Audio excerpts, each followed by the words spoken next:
Okay, so Unit 6, Part 2. This is a great example of a bathroom call system. You can see the red box on the wall and there's a string attached to it. So when someone's in the bathroom, make sure they can reach that string, and when they're done, they pull that call light, they pull the string, and a light flashes outside their door. Usually it's red in color, and so that notifies the nurse aide that they need to come in and assist them off the bathroom or off the toilet. Entrapment is a term that you need to be familiar with, that you will probably see again. This is when a person can get caught between the rails or the mattress or bed frame. And people that are at risk for entrapment can be confused, they may be restrained, older, frail, that kind of thing. They oftentimes can have injury or even death related to being trapped in that way. This is just another picture of a resident bathroom. You can see the handrail on the side that can be used. You see that it's a very narrow in space, so you're gonna have to get creative if you're, navigating equipment like wheelchair walkers, things like that, to get around. The next thing we're going to discuss is admissions, transfers, and discharges. You play an important role in all of these, so let's talk about what your role is. When it comes to admissions, you should be preparing that room before they ever get there. You want them to feel welcome, like you were expecting them to be there. You may want to notify the roommate that they are going to have a new person arrive. You need to make sure that as you're introducing the resident to the room and all of that, that you don't rush it, that it feels like, you're not in a hurry, but you're making them feel very welcome. You're going to want to explain like the day-to-day type life in the facility. You're going to show them how to work their TV and how to work their bed controls and all of that kind of stuff. Any other personal belongings you want to make sure you handle with respect and care. You will be taking an inventory of all their personal items. This helps with things being lost, misplaced. Oftentimes, labels will have to be put on everything, especially like clothing. If the facility is doing their laundry, that's a big one. Everything has to be labeled so it gets back to the right person. And if they have valuables, you need to make sure the nurse knows so they can secure those appropriately. When you are admitting a new person, it's very important that you get baseline measurements, and that is their height, their weight, and a set of vitals. And the baseline measurement is what you can compare future measurements to. It kind of lets you know maybe what their normal is or what they were like when they came in. So it's really an important measurement, and it's important that it's done correctly. So let's talk about height and weight. There is some videos that you'll want to watch in the video section regarding height and weight, so make sure you take a look at that. There are different scales that can be used for measuring weight depending on the person's ability. They can stand on a standing scale like you would see in a doctor's office, but most people don't do that. They don't have the stability to do that in a nursing home setting, so oftentimes they use a chair scale. And the chair scale, you'll just make sure that you zero it beforehand, have them sit in it and measure it, and then they can get out. You can help them out. Wheelchair scales, you would wheel the wheelchair right directly onto the scale like it's a platform. Oftentimes you'll want to weigh the wheelchair before you weigh them in the wheelchair so it can take that out. And then there are some scales that are built into the beds.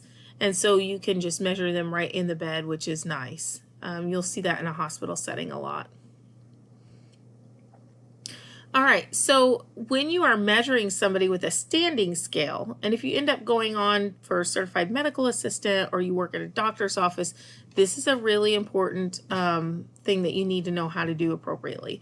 But you're going to move the small and the large weight indicators on the bar balance, and then you read the two numbers shown and you add those together, and that makes the weight. So you can see the bottom one is the bigger numbers, And so you'll put it into the notch, and then the smaller ones are this have the like smaller poundage, and you'll just add the 2.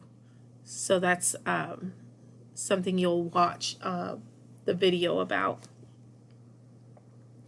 And why do you think that we should report a change in the resident's weight, whether it be up or down? What might that be an indicator of if there's a change in the weight? If they are losing weight, it could mean that they're dehydrated, malnourished, etc. If they are gaining weight, it could be water weight. It could be that they have too much fluid on board that the heart can't process, and that might need to be addressed. So, both ends, it's really important that we measure accurately each time and we report it if there is a change in their weight, usually by about 2 to 3 pounds. This is showing you how to measure height.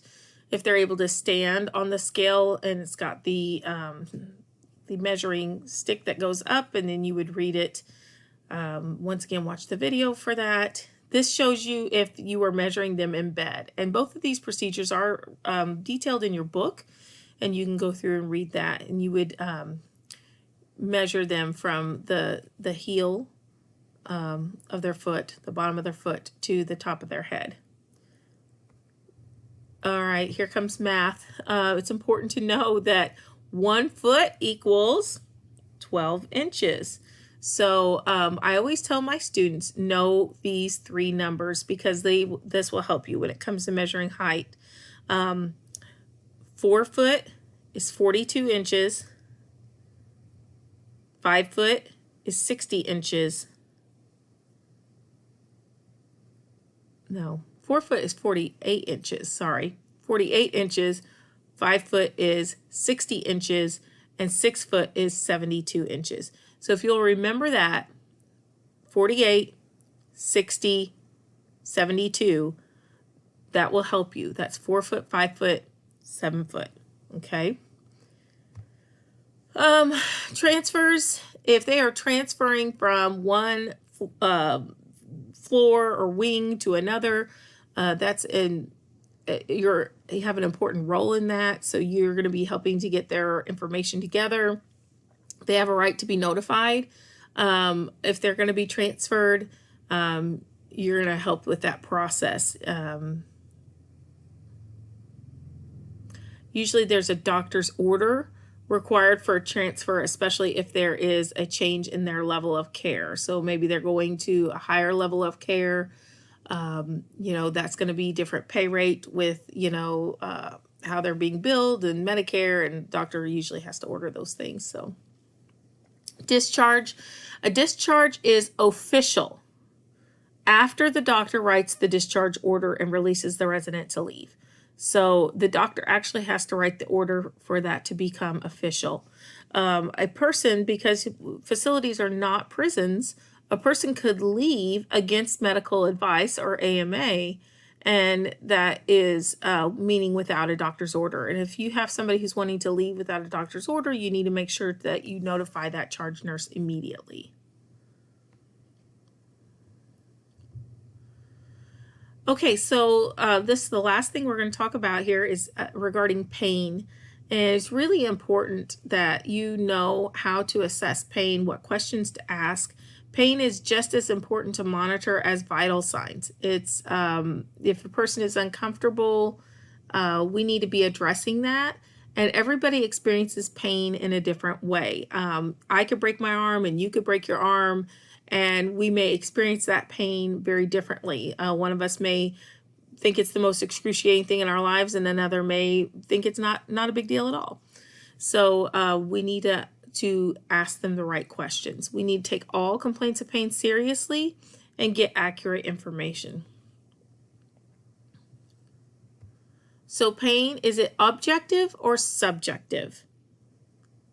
Pain is subjective because it's what they tell you. It's their own opinion about how they feel. So we're going to ask them a pain scale of 0 to 10. 0 is no pain at all. 10 is the worst pain they can imagine. You want to ask them where they're at on that scale.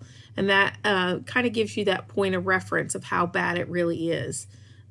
So use that as a rating when you're asking about pain. You also want to know some other details. You're going to want to know, like, where is the pain? When did it start? What makes it worse? What kind of pain is it? Get those kinds of details so that you can report it to the nurse. We do want to report those promptly. We want to be very empathetic, gentle, and caring. We want to check on them frequently. We want to change positions. That might help. Another thing to be aware of is you need to be checking for nonverbal signs of pain. So you may have residents who can't tell you how they feel, that they can't tell you that they're in pain. So you have to be able to look at them and observe to see if it appears they might be in pain. And that could be audible, so they could be groaning, sighing, crying. They may have a change in behavior. They may be more tense or agitated. They may be breathing more heavily. Their vital signs may be elevated. They might have difficulty moving or walking. These are all things that you can be watching for. And remember, you're going to be with your resident more than the nurse, more than the doctor, more than the family members. So you should know what's normal for them. You should be paying attention to these kinds of factors.